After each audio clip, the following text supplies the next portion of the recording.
Hey, it's Dr. Ammitai Worob, and I want to take just about 2 minutes to talk with you about numbers. And speaking of numbers, if you could like our Facebook page, subscribe to our YouTube channel, that will help the number of people that get this message. And please share this if it's helpful to you with others that you think it would be helpful for. So when talking about numbers, if we're watching the news, it's really scary, and I don't want to minimize how serious everything is right now. But when I look at the news, it's doubling rate, and every 3 days the number of cases in New York doubles, and it's scary stuff.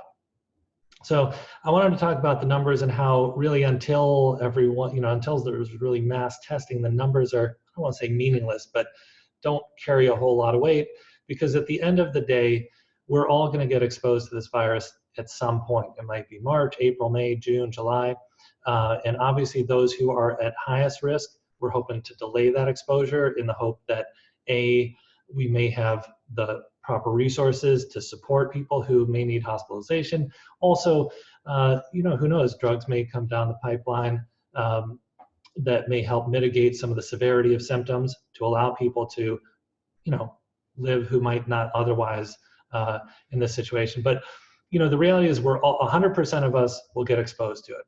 A certain percentage of us will get exposed and not get sick. And, just like I was in Florida with my son for a couple days in January, on the plane ride down, he wasn't feeling well. We stopped at Walgreens, got a thermometer, sure enough, 103.7. And I sat in an incubator of a hotel room with him for 3.5 days while he had the flu. And so basically I had every exposure to the flu that I could, and I didn't get the flu. So there's going to be a certain percentage that don't get sick, even though they're exposed.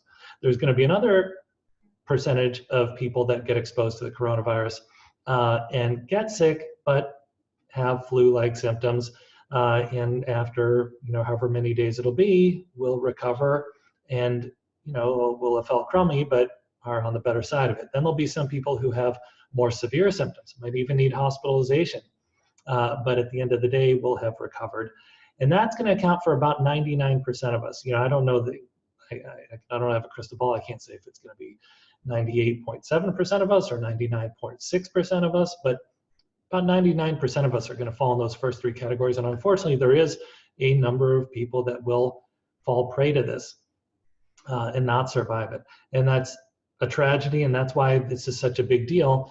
But I do want to put people's minds at ease in that most of us, the vast, vast, vast majority of us, will come out the other side of this healthy.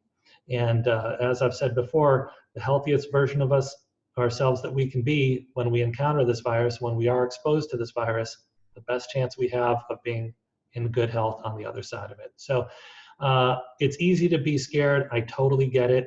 I'm going to talk about fear in my next video, but I just wanted to talk about numbers because it's easy to get spooked by numbers. Oh my gosh, we had 6, now we have 11, now we have 16 in Tompkins County. But if we look at the numbers at the end of the day, that's going to be what matters most. The number of people recovered as compared to the number of people that don't.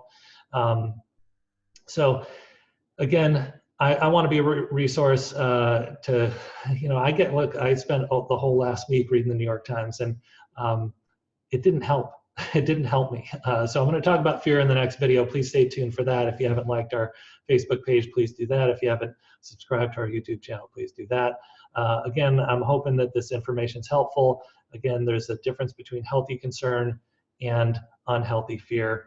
I'm hoping that we can have healthy concern and for ourselves and for our loved ones and those in our communities, as opposed to falling prey to unhealthy fear.